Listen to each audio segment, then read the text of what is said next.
Welcome back to the studio. You're watching Eye on Africa here on France 24. I'm Shona Bhattacharya. Let's take a look at our top stories in this edition and changes at the top. Ivory Coast Prime Minister steps down and dissolves the government in a move that was expected but put on hold because of a 2-day mutiny. Appealing his sentence, lawyers for Hissène Habré say there is not a shred of evidence against him. The Chadian former dictator was sentenced to life behind bars. He's now appealing his sentence. And the countdown begins. Gabon is fixing the final details before the Africa Cup of Nations that kicks off this Saturday. But some are worried the football tournament comes too soon after post-election violence. Changing tides in Ivory Coast. Prime Minister Daniel Kablan-Duncan resigned and dissolved the government, a move that was expected but pushed back due to the army mutiny on Friday. Amadou Gon Coulibaly is expected to be named prime minister instead. With the government's dissolution, a new constitution can be implemented. For more on this story, Sean Lingus joined us earlier from Abidjan. He told us why these changes are happening now. Well, this shakeup in the government was actually expected. It was delayed just a day or two by the mutiny that happened over the weekend. So it was something that was dictated by the legislative elections that took place at the end of the year, and so this is, in some sense, a formality. But of course, it comes in the context of this mutiny that shook the country over the last few days, and which has just recently stabilized. So it is important for the government to show resolve and organization, and so in that sense, the change in prime minister is very important. Now, also, Sean, this Monday, President Alassane Ouattara dismissed the heads of the army, police, and gendarmes following the mutiny over unpaid bonuses and wage increases. Sean, is the mutiny over and done with? You could say that the mutiny itself, this specific incident, for now, is over with, in the sense that the soldiers have returned to their barracks, and that there appears to be an accord that's being carried out on understanding that the soldiers will receive bonus payments and in exchange for standing down, and they have gone back to their barracks. But the underlying causes of this, namely the factionalization of the military, the wealth gap that exists between the rank and file military and the very elite who are wealthier, those underlying causes aren't going away, and they need to be addressed for this sort of situation to be prevented in the future. His sentence was hailed across the African continent, but former Chadian leader Hissène Habré is appealing his life sentence for war crimes, crimes against humanity, rape, and torture. He was also ordered to pay up to 30,000 euros to each victim and their relatives. Habré himself is not present in court, but his lawyer says there's not a shred of proof of guilt. Here's a look back at his May 2016 trial and time in power. The bench. Chad's former president was sentenced to life in prison 7 months ago. The chamber announces a life sentence. On May 30th in Dakar, Hissène Habré was found guilty of war crimes, crimes against humanity, torture and rape by a special African tribunal set up by the African Union. The unprecedented trial was meant to set an example for the continent. It brought to light crimes committed between 1982 and 1990. In 1982, Hissène Habré became Chad's third president by mounting a bloody coup. From the start, real and suspected political opponents were arrested and tortured. An investigation found more than 40,000 people died or executed under his regime. In 1990, he was ousted from office by one of his former generals, Idriss Déby, who remains president until this day. Forced to leave the country, Habré took cover in Senegal, where he lived under the radar for more than 20 years. But in 2011, Senegalese President Wade decided he was no longer welcome. He was arrested in 2013 in Dakar and charged by the special tribunal that he refused to recognize.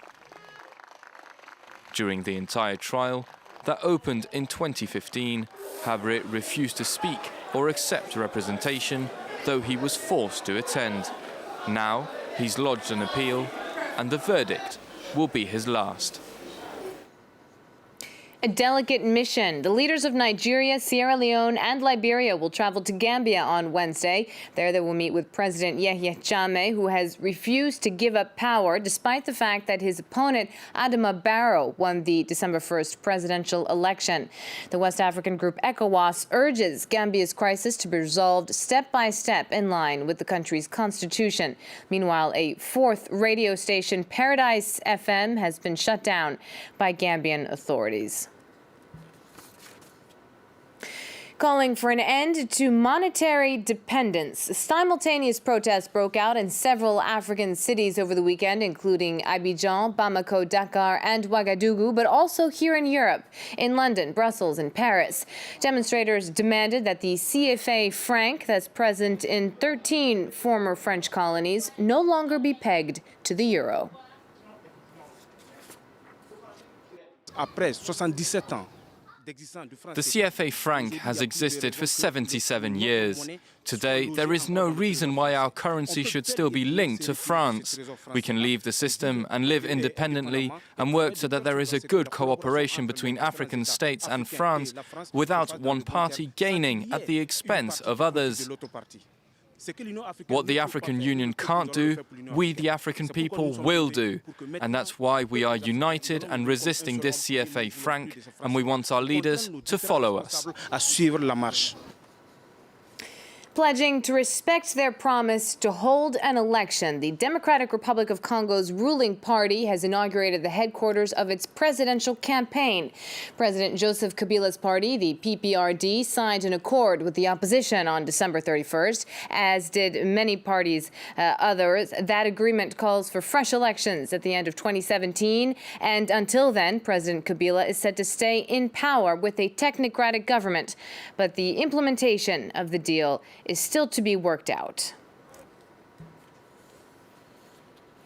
Sticking to the rule of law in Ethiopia, Prime Minister Haile Mariam Desalegn told reporters his government would not lift emergency rule until it had consolidated the gains it has made so far.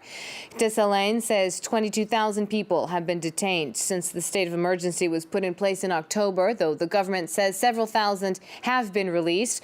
Among the detained activists is Marara Gudina of the Oromo Federalist Congress Party. Despite pleas from members of the European Parliament, Desalegn says Gudina will face justice.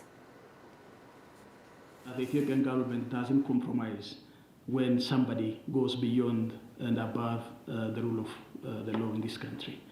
So, this is the message that we want to pass.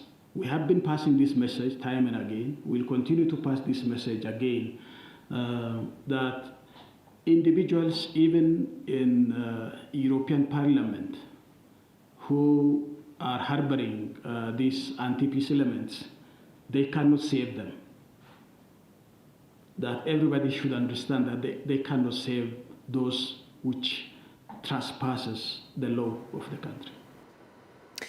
A somber milestone. Nigeria marked 1,000 days since the Chibok schoolgirls were captured by Islamist fundamentalist group Boko Haram. Only 24 of the more than 200 girls have been found or rescued since they disappeared in April 2014.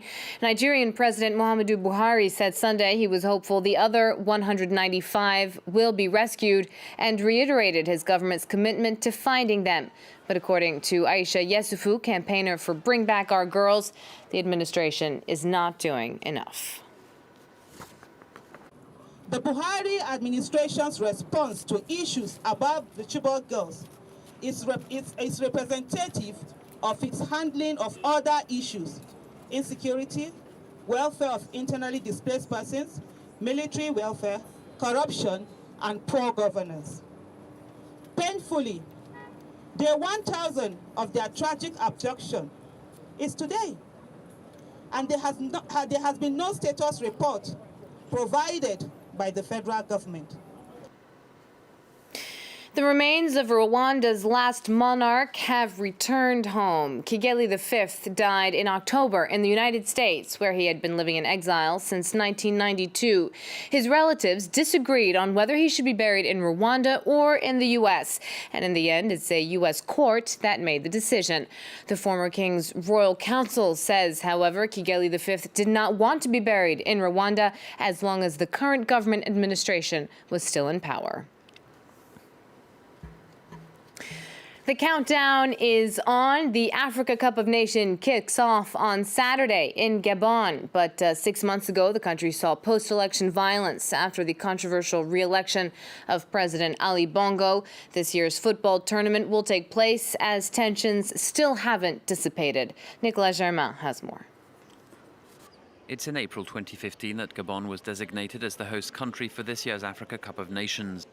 It was more than a year before the controversial presidential election that saw the incumbent Ali Bongo win, a result that's still rejected by opposition leader Jean Ping. Several people were killed during post-electoral violence. It's in this tense context that on Monday, activists from civil society called for a boycott of the tournament. Bongo has promised to start talks with the opposition after the Cup, but Ping opposes the idea. Some residents of the capital don't approve of the tournament. The last elections took place in a chaotic context. Gabon didn't need this tournament. It didn't bring us anything in 2012, so why organise another one? All of this money could have been used to improve public housing instead, to help many people. On the beach of Libreville, football fans are getting impatient. We hope that all goes well with the event. The stadiums are almost ready, and we hope that our team will perform well this year. The three favourites this year are defending champions Ivory Coast, Senegal and Algeria. And that's it from Eye on Africa. Do stay tuned. There's more news coming up on France 24.